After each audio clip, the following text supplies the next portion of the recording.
Hello guys, welcome back to my YouTube channel education centre. मैं हूँ सरिता वर्मा। आज हम पढ़ने जा रहे हैं क्लास 7 का पाठ 1 जागो जीवन के प्रभात कविता।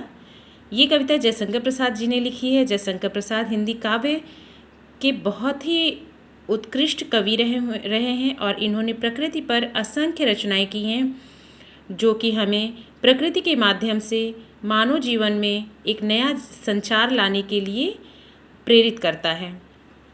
तो आइए अब हम यह कविता पढ़ना शुरू करते हैं। अब जागो जीवन के प्रभात, वसुधा पर ओस बने बिखरे, हिमकन आंसू जो क्षोभ भरे, उषा बटोरती अरुण गात। अब जागो जीवन के प्रभात, तम नयनों की ताराएं सब मुंद रही किरण दल में है। अब चल रहा सुखद यह मलयवात, अब जागो जीवन के प्रभात।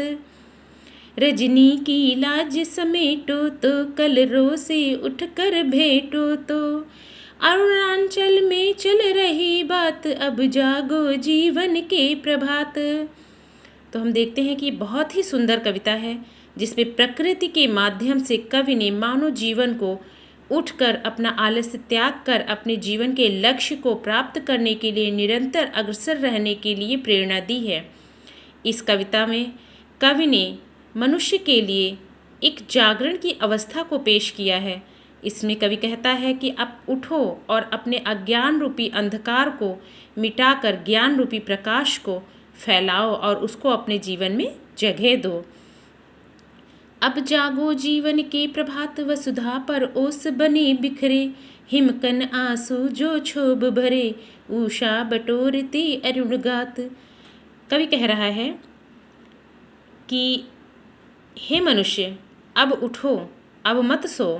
देखो, सुबह हो गई है, सूर्य निकल आया है और ज़मीन पर जगह जगह पर जो रात भर ओस की किरणें गिरी हुई हैं, वो सूरज की किरणों की रोशनी पड़ने पर मोती की तरह से चमकने लगी हैं।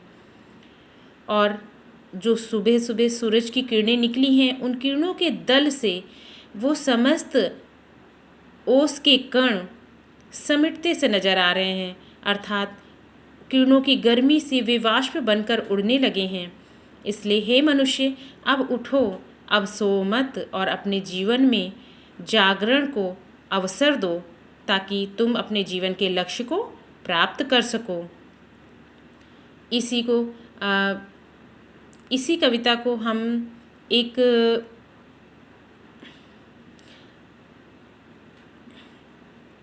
तम नैनों की धाराएं सब मुंद रही किरण दल में है। अब चल रहा सुखद यह मलयवात, अब जागो जीवन के प्रभात।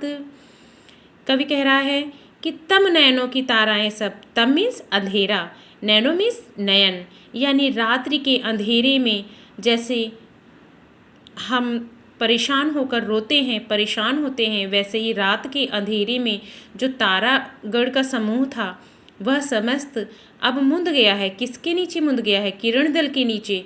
जो सूर्य उगा है, तो सूर्य का प्रकाश इतना तेज है कि उसकी किरणों की रोशनी के आगे जो रात्रि में चंद्रमा और तारे चमक रहे थे, वे सब अब ढक गए हैं। सूर्य के प्रकाश के आगे रात्रि की चमक छिप गई है, अर्थात जो रात्रि में या जो अंधकार में या जीवन में जब हमें लक्ष्य नहीं मिलता है, तो हम जिस अवसाद रूपी अंधकार में ग्रस्त हो जाते हैं, सूर्य की किरणें निकलने से अब वह अवसाद धीरे धीरे दूर हो रहा है। चल रहा सुखद यह मलयवात, अब जागो जीवन के प्रभात। कवि कह रहा है कि सुबह हो गई है। सुबह सुबह क्या होता है? खूब अच्छी सी हवा चलती है, ठंडी ठंडी सी हवा, चाहे वो गर्मी का मौसम हो या जाड़ी का मौसम हो। दोनों ही मौसम में सुबह के टाइम में हवा बहुत ही ठंडी ठंडी चलती है और उस हवा में एक अलग ही सुखद अनुभव होता है। चिड़ियों की चहचहाहट, पक्षियों का कलरव और उसमें मंद मंद चलती हुई हवाएं और उसमें फूलों की खुशबू इतना मनोहर लगता है कि व्यक्ति उस समय अपने समस्त दुख दर्द को भूलकर प्रकृति में समा जाना चाहता है। इसलिए कवि कहता है कि अब उठो, सुबह उठकर प्रकृति के इस आनंद को महसूस करो, ताकि तुम्हारे जीवन में नव जीवन का संचार हो सके और तुम्हारे जीवन में फिर से जीवन जीने की लालसा जग उठे। रजनी की लाज समेटो तो कलरों से उठकर भेंटो तो, अरुणाचल में चल रही बात अब जागो जीवन के प्रभात। कवि कह रहा है कि रजनी की लाज समेटो तो, जब हम रात्रि में सो जाते हैं तो सुबह जब उठते हैं तो हमें बहुत आलस आता है, हमें उठने का मन नहीं करता है। क्यों बच्चों, ऐसा होता है ना? जब रात्रि में सो और सो के सुबह उठो तो बिल्कुल भी उठने का मन नहीं करता है। मम्मी जगाती रहती हैं लेकिन हम लोग उठने का मन नहीं करता है, हम लोग उठते नहीं हैं। तो कवि क्या कह रहा है कि सुबह के आलस को दूर भगाओ, उसको अपने जीवन में जगह मत दो।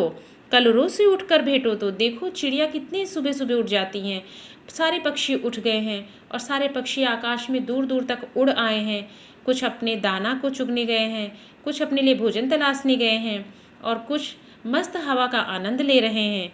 अरुणाचल से मिल रही बात, सूरज उगाया है और उसकी किरणों से एक अजीब सा प्रकाश फैल रहा है जो कि मन को प्रसन्न कर जा रहा है। तुम उठो और उस प्रसन्नता का अनुभव करो। अब जागो जीवन के प्रभात, अब सो मत, अब अपने जीवन के अज्ञान रूपी अंधकार को मिटा दो और ज्ञान रूपी प्रकाश को अपने जीवन के अंदर ले आओ। शिक्षा ज्ञान का वह भंडार है जिससे तुम अपने जीवन के तमाम अंधकार को मिटा सकते हो। इसीलिए कवि कह रहा है कि बिल्कुल भी आलस मत करो और अपने जीवन में अज्ञानता को मत रहने दो, ज्ञान को अपने जीवन में जगह दो। ज्ञान से ही तुम सब कुछ पा सकते हो। तो इसके साथ ही आज की ये कविता समाप्त हुई। फिर मिलते हैं अपने अगले वीडियो में। अगर आपको ये वीडियो पसंद आया होगा तो इसको लाइक, शेयर एंड सब्सक्राइब ज़रूर कर लीजिएगा। तब तक के लिए बाय बाय।